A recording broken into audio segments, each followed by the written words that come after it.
has hablado de obsesiones, por ejemplo, y otra cosa que me lleva al trabajo en una de mis novelas y que después me gustaría que nos dijeras tú también cómo has trabajado este tema de la realidad y la ficción, ¿no? Y me refiero, por ejemplo, cuando yo escribía Las Rebeldes, que como les digo está basada en una mujer que existió, Leonor Villegas de Magnon, pues había una información precisa o imprecisa, porque lo curioso es que esta mujer escribió sus memorias en tercera persona, lo cual a mí me colocaba en una posición extraña para novelar su historia, porque ¿qué tanto decía ella de ella misma? O sea, si ustedes escribieran sus memorias, ¿qué tanto dirían la verdad?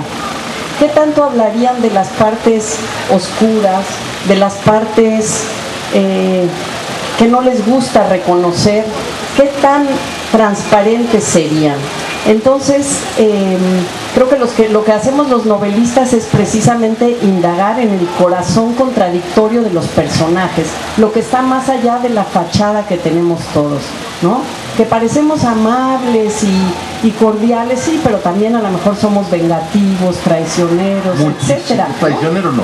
No, eso no estoy hablando de ti, Juan. Pero vengativo mucho.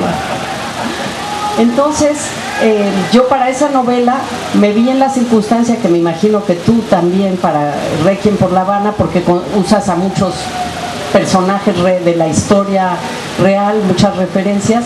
Me vi en la necesidad de hacer de un personaje anónimo, o sea, esta mujer, lo que hizo Leonor Villegas de Magnon es crear la Cruz Blanca constitucionalista, ¿no?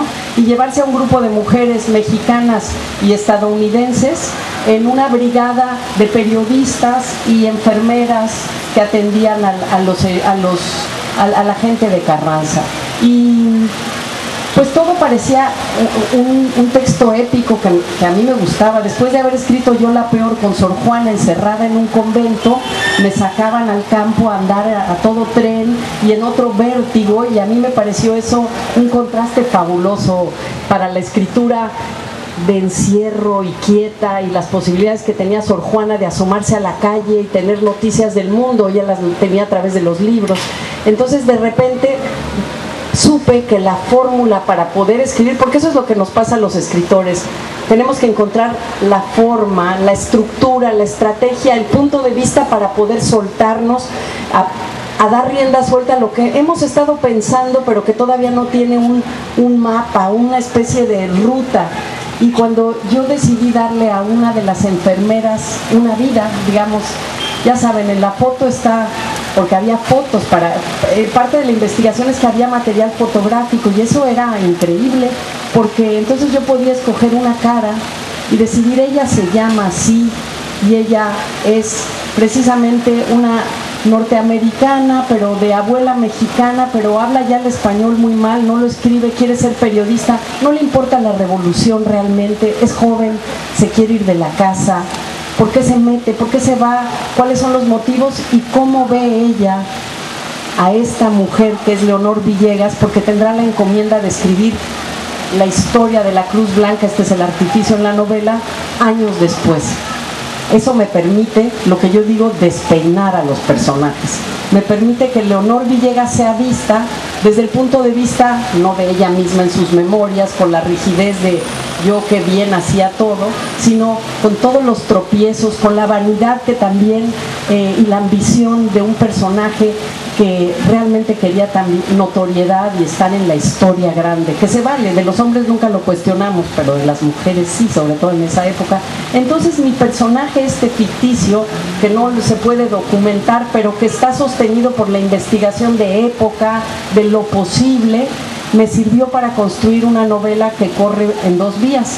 La historia que esta muchacha escribe desde los 60 años prácticamente sobre Leonor Villegas y lo que fue estar en la gesta y llegar hasta la Ciudad de México, y su propia y secreta historia de por qué dejó a la Cruz Blanca y dejó la revolución y se fue lo más lejos del río Bravo que pudo. Y entonces me sentí muy a gusto, porque eso de serle fiel al documento nada más como un cartabón a mí no me servía. No, a mí tampoco. Hay que documentarse. Hay que conocer, si vas a hablar del Mississippi, tiene que conocer los afluentes del Mississippi y tiene que conocer ciertos puertitos del Mississippi. Y yo soy un poco balsaciano en eso, soy un poco, bueno, mucho. Y para hablar de los sitios o de los personajes, antes de hacer los míos, tengo que verlos como un adversario que yo tengo que, no un enemigo, un adversario que yo tengo que conquistar. Para terminar queriéndolos o odiándolos de cualquier manera, como decía anoche Octavio Escobar. Matándolos. Ayer me preguntaron, ¿cómo mata usted los personajes? Yo no los mato, se mueren. Entonces yo creo que hay que documentarse. Como decía García Márquez, una vez que conoces la historia, te olvidas de la historia y la inventas.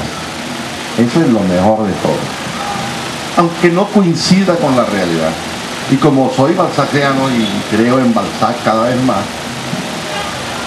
la definición de lo que era la novela, según Balzac, me parece la perfecta. Es la historia secreta o la historia privada de las naciones. En la historia privada de las naciones hay esquinas que la historia no cuenta. Y hay historias que no quiere contar el historiador. Y hay historias que cuenta el historiador de la manera que al historiador le interesa, pero que no es la manera histórica en que ocurrieron las cosas. Y entonces uno hace una ficción que a veces es más verdadera que la historia secreta, al sacar la historia secreta de verdad. Lo que Vargas Llosa decía, la verdad de las mentiras. Bueno, ese es mi credo, además de la lectura. Yo creo poco en los escritores que no tienen lectura. Y a los escritores que no tienen lectura se les nota enseguida las costuras de la novela. Porque, claro, son unos tipos, porque uno, la verdad, ayer lo comenté con los amigos en Ciudad Victoria y ahí lo quiero decir también aquí. Miren, los escritores somos unos vanidosos de primera división. Ustedes están pensando ahora, este tipo es un vanidoso de primera división, piensa sus gestos, piensa sus palabras, naturalmente, eso forma parte del respeto. Pero lo que es verdad es que el escritor es un vanidoso. Entonces uno tiene que tener su vanidad, pero los más vanidosos de todos son aquellos que niegan la vanidad y los que se meten en la literatura sin lecturas. Los tipos o las señoras que dicen, yo soy escritora y tú haces así, pincha y es un queso gruyere lleno de agujeros que no sirve. De modo que esas señoras o esos señores que entran en la literatura no tienen cilindrada, no tienen capacidad para correr en un circuito que necesita una moto de gran envergadura. Los escritores que tenemos lecturas nos reconocemos en 10 minutos, sin leernos siquiera.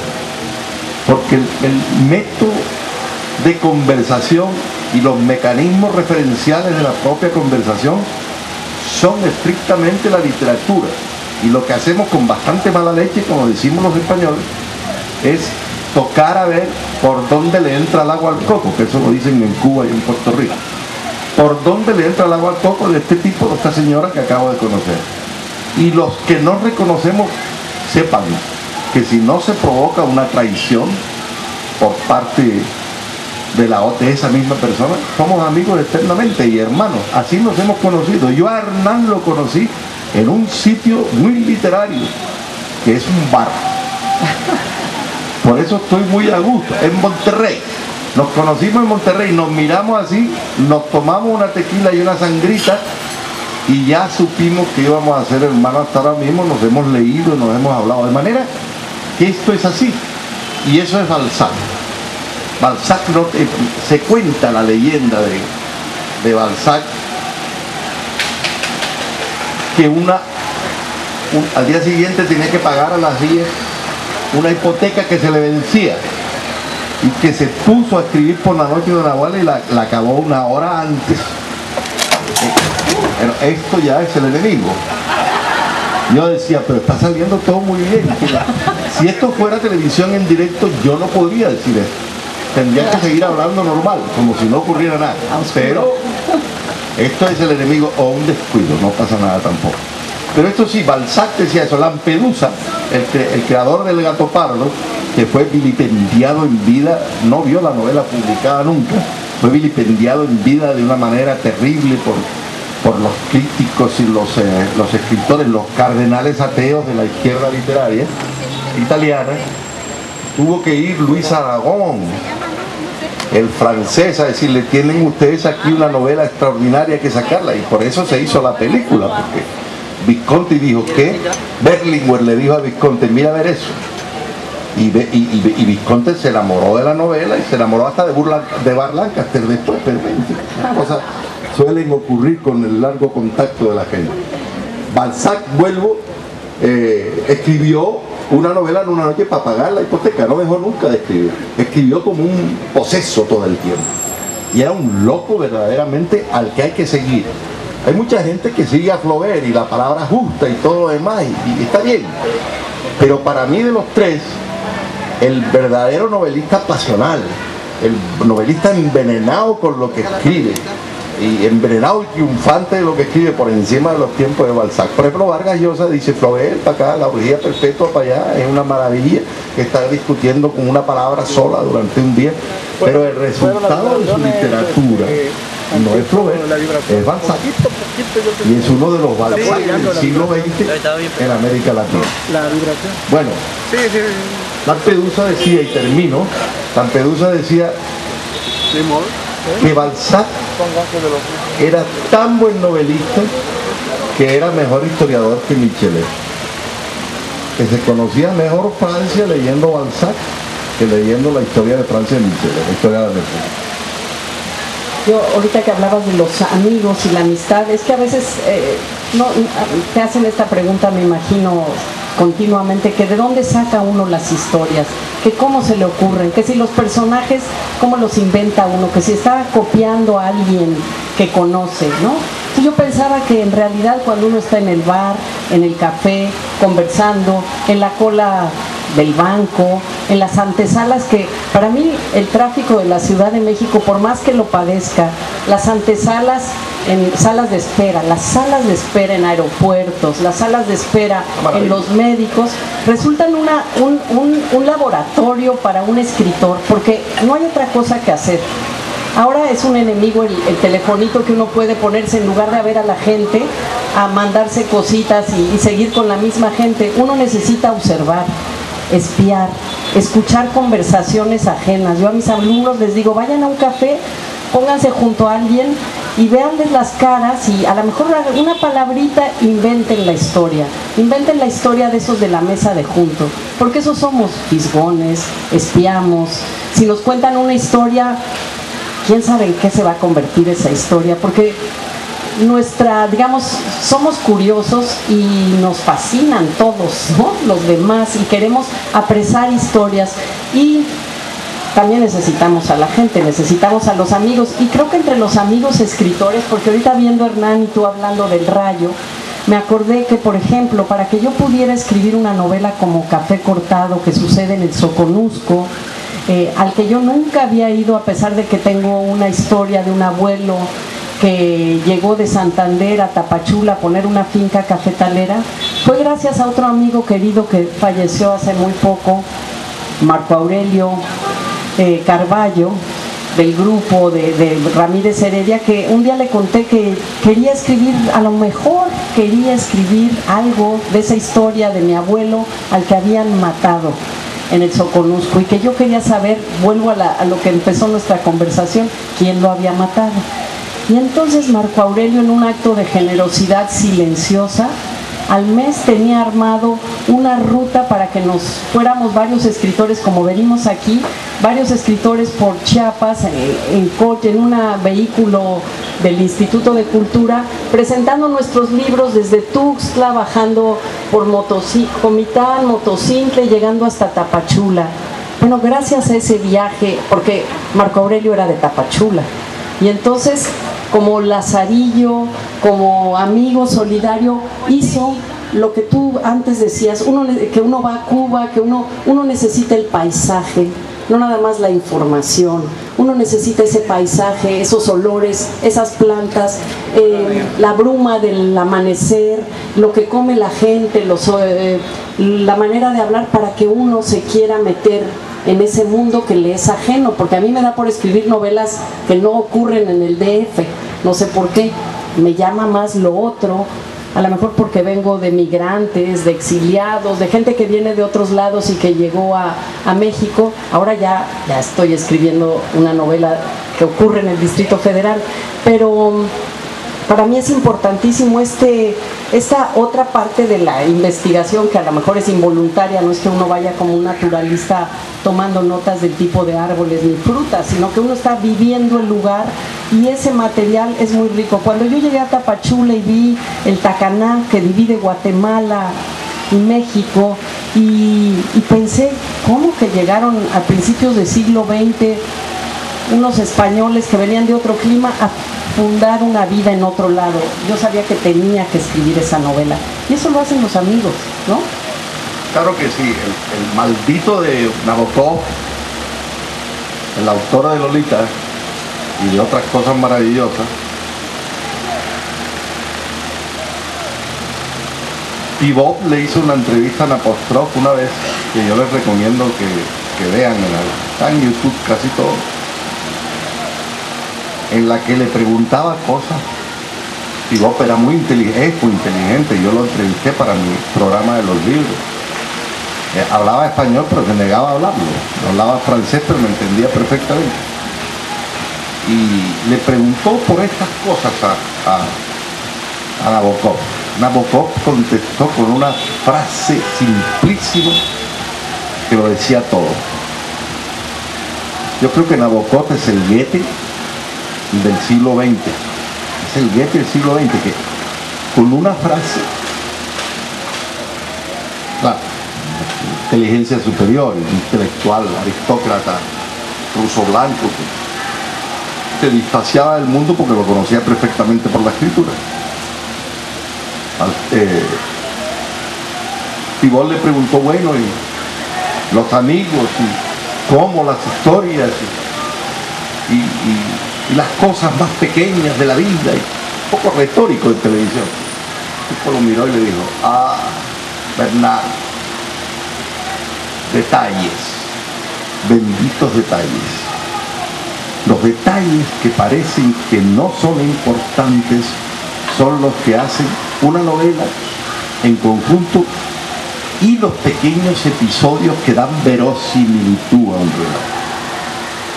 Yo estoy escribiendo una novela que tiene que ver mucho con México, porque uno de los personajes, el personaje se titula 4 veces Mariposa, y el personaje fundamental de la novela es una mujer que se llamó en vida Mercedes Pinto de Armas Clos, y que por tanto es prima de mi abuelo, y que se tuvo que ir de Canarias por una serie de problemas. No me da la gana de contárselos, perdonen ustedes, pero van ustedes a tener que leer esa novela también. Y esa señora terminó, fue a Montevideo, fue a Chile, se hizo creó el Teatro Nacional de Chile, co-creó el Teatro Nacional de Chile, se fue a Cuba, fue una de las defensoras de la entrada del San Luis con 700 y pico judíos en la Segunda Guerra Mundial, y terminó en México en las lomas de Chapultepec. Esa señora es la madre de alguien que ustedes conocen bien por la televisión y por las películas, que es Gustavo Rojo. Era la madre de Gustavo y Rubén Rojo. Muy cercana, nacida en Canarias, muy cercana, galdosiana, en fin, es un personaje excepcional. Y tiene una nieta que está exactamente en la realidad, en el Yucatán, ahora en unas selvas del Yucatán, enseñando a los indios.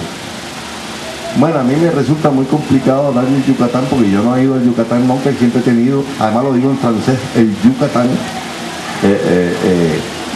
Y el otro día, hablando con mi amiga, ayer o antes de ayer, le dije que tiene que estar en un pueblo rodeado de selva con indios, y ella me dio el detalle del pueblo y me enseñó una foto del monasterio. Izamal, no sé si Hernán esté de acuerdo. Hernán te puede dar más pueblos, ¿eh? Pero encima de eso, yo no estoy en dique seco, dijo, no bebo nada, es una perdición, pues estoy perdiendo kilos por el colesterol malo.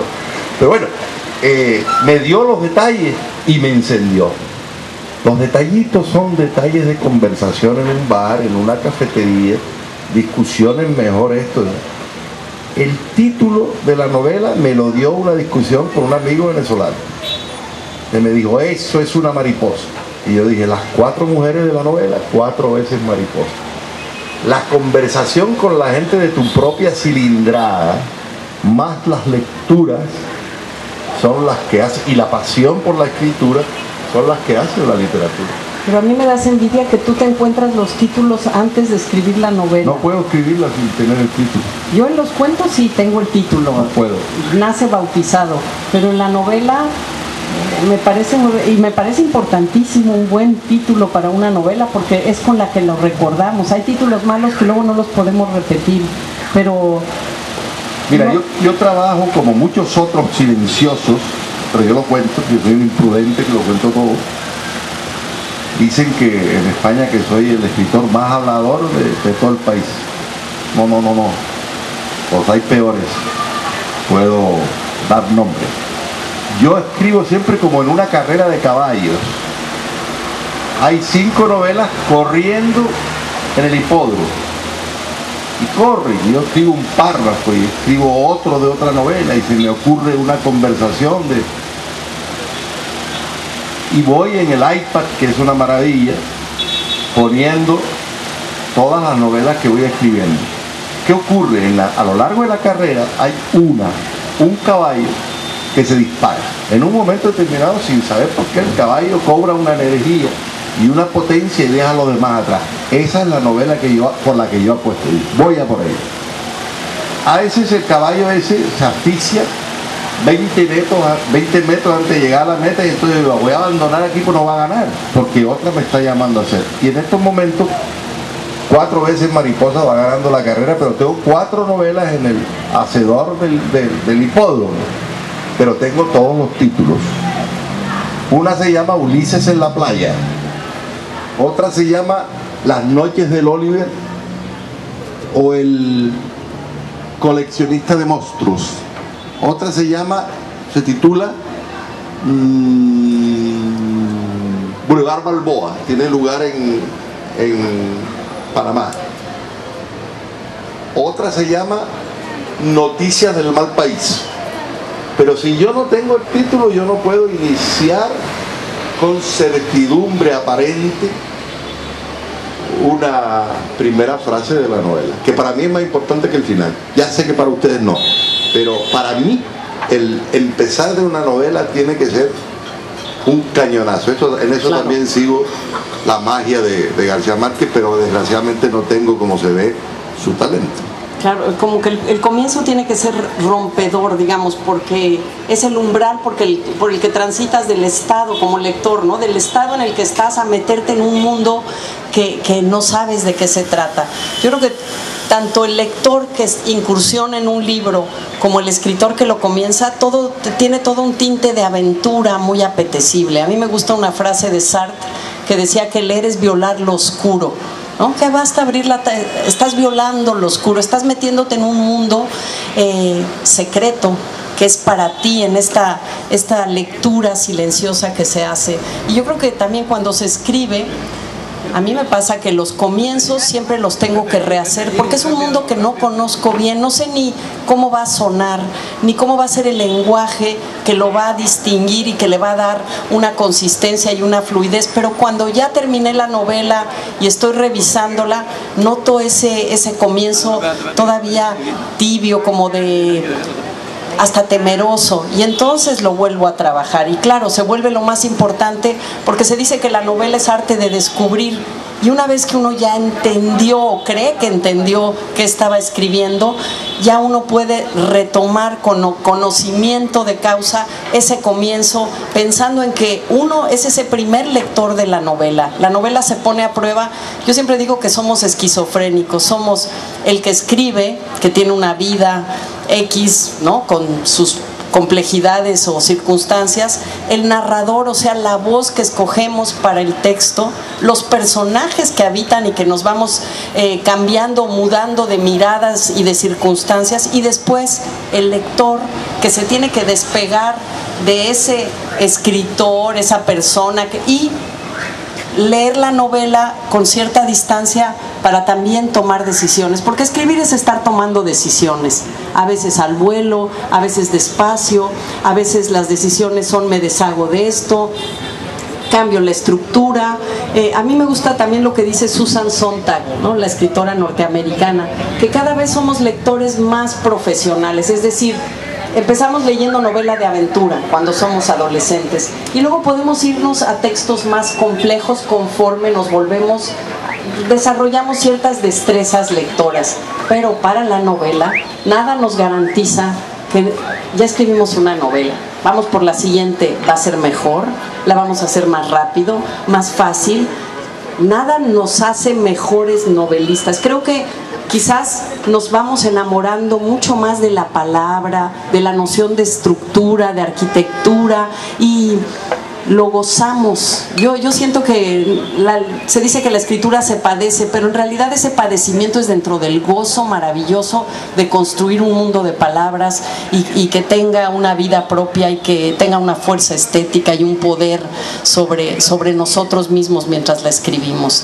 Entonces, yo creo en esta aventura y este privilegio de escribir una novela y que no sepamos cuando terminamos una, tú tienes 4 en los carriles de tu hipódromo literario, ¿no?